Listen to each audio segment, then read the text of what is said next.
It would seem that imposter syndrome is real in the same way that chicken McNuggets are real.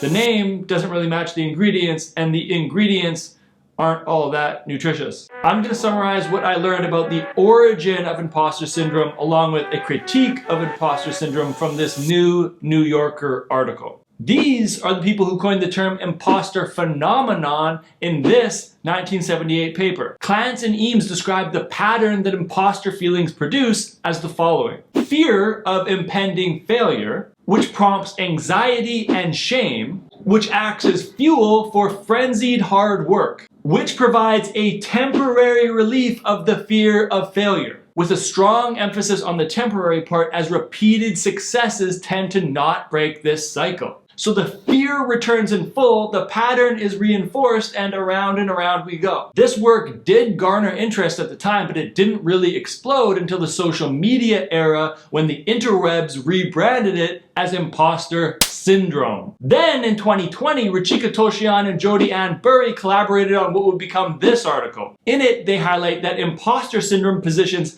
systemic inequality as personal pathology. So they might look at this graphic and go, yeah, sure, this is an internal dynamic that does happen, but why aren't we zooming out to consider the structures surrounding it that keep it in place? Systemic structures of bias and exclusion like racism, classism, and xenophobia. And it sounds like the authors of the initial paper have received this criticism fairly well. They themselves have acknowledged that they were not too pumped on the shift in wording from imposter phenomenon to imposter syndrome, because their initial intention was to position it as an experience rather than a pathology. So I feel like this is potentially a nice reminder of a couple of things. One, how relatively young the field of psychology still is, and two, how important it is to loop back and reconsider some of the terms that we use so freely today to make sure that we update and expand them, because doing so allows for new, nuanced, and nutrient-dense theories to emerge.